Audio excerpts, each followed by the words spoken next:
Relationships are the foundation of human life, and their development is shaped profoundly by cultural contexts. And in this lecture, we'll explore how intercultural relationships are developed, maintained, and sometimes strained through conflict. And we'll examine five major themes that have emerged: managing uncertainty and anxiety in relationship formation, socio-communicative styles and relational empathy, relational maintenance and cultural expectations, intercultural conflict and negotiation, and finally, the broader importance of intercultural competence in applied settings. So, first, let's just begin with the early stages of intercultural relationship formation. Relationships begin in uncertainty, and especially when partners come from different cultures. Uncertainty is cognitive, whereas anxiety is emotional, and both influence how we interact. Charles Berger and Calabrese, they created the uncertainty reduction theory, which just suggests that our main goal during initial interactions is to reduce uncertainty. And we can do that through a variety of strategies. We can be reducing uncertainty proactively or before. We can be doing it interactively during an interaction, and also retroactively or after we are already done with an encounter. And now, interestingly, in high context cultures, people may be cautious and in their information seeking strategies, and they may seek information indirectly, perhaps through nonverbal cues or social background. Whereas, in contrast, a low context culture may reduce uncertainty by just more simply directly asking questions. Now, Goodikunt's The Anxiety Uncertainty Management Theory builds on this, stating that effective communication happens within the thresholds of uncertainty and anxiety. In other words, too much or too little of either can hinder relationship development. It's interesting.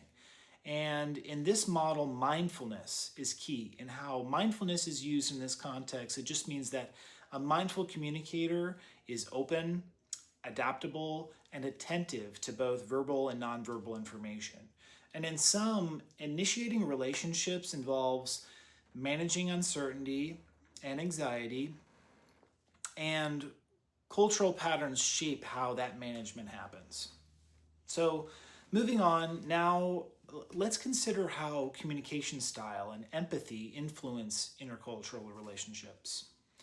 Now, assertiveness and responsiveness are two key socio-communicative orientations. Assertiveness involves expressing one's own thoughts and needs, while responsiveness refers to sensitivity toward others.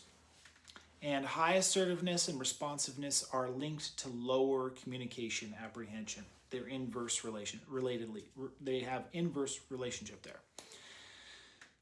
Similarly, empathy, especially relational empathy, is central to intercultural connection. Since we cannot fully know another's experience, empathy just involves co-creating meaning and understanding. And Broom describes this as the creation of a third culture where shared meaning and values emerge. I love just the visualness of Broom's model there. But now, effective relational empathy involves empathic listening, and as Klopf outlines, there are a variety of strategies of active or empathic listening that include paraphrasing, reflecting feelings, restating meanings, and summarizing. So whenever you're listening, try to remember these strategies and bring them into your repertoire of listening skills. In summary, relationship development thrives when individuals balance their assertiveness and responsiveness and engage mindfully and empathically.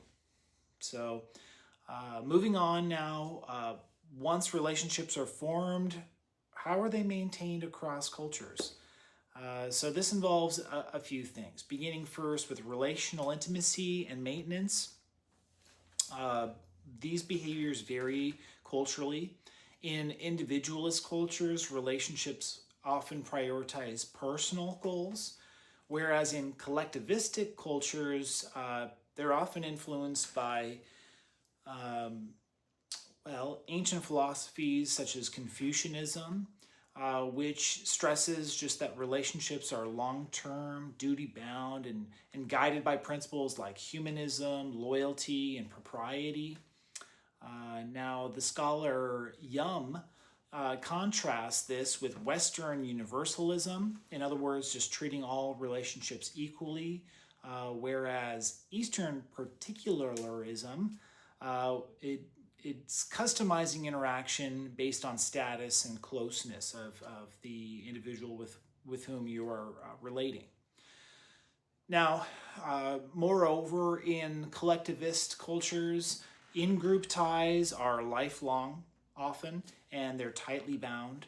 Uh, Whereas, in contrast, often individualistic cultures, uh, this relationship is often voluntary and flexible across time.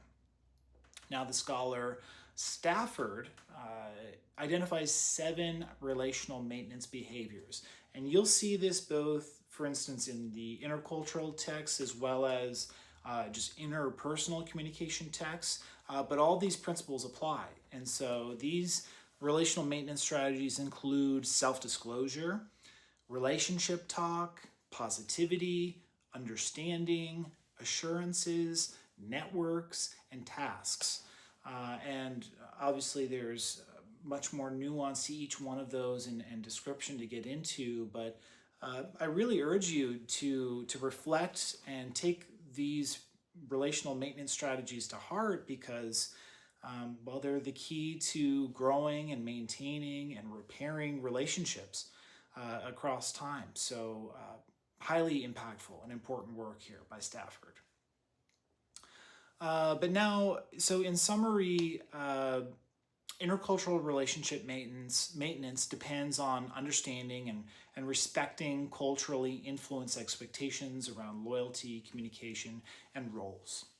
So, now let's turn to intercultural conflict. And this is a natural but complex aspect of relationships.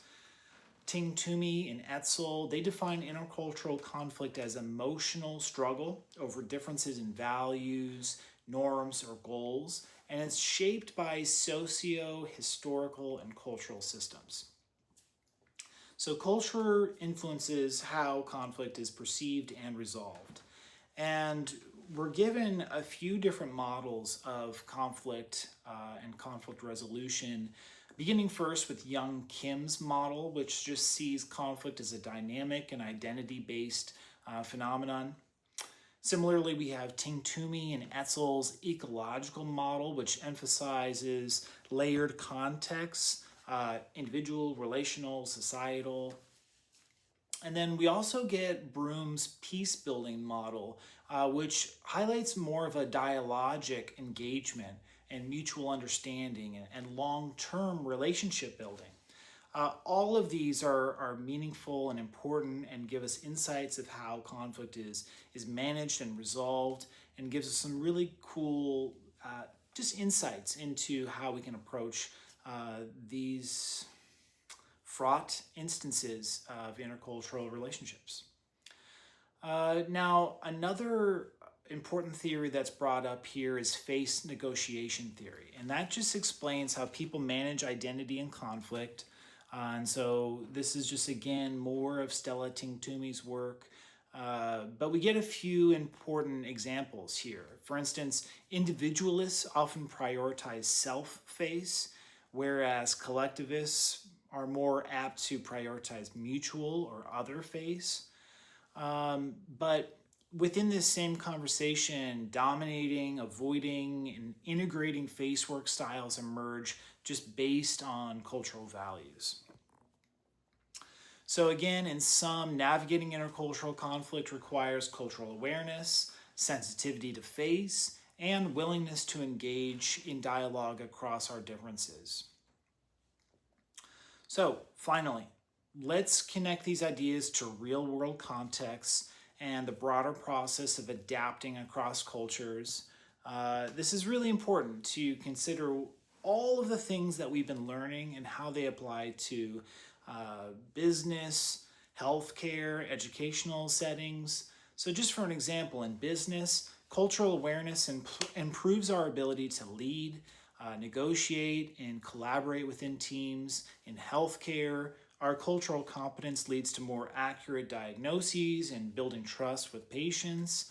And in education, which we're in this particular institution now, the type of inclusive communication that we learn from or kind of gain from competent intercultural communication knowledge, it just supports student learning and engagement.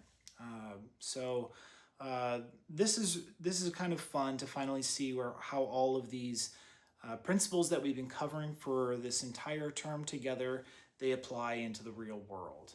And it harkens back to the idea of intercultural communication competence and just the key elements there: knowledge, motivation, and including to mindfulness of our assumptions and our behaviors, and just the skills that are needed to adapt and respect the dialogue with others.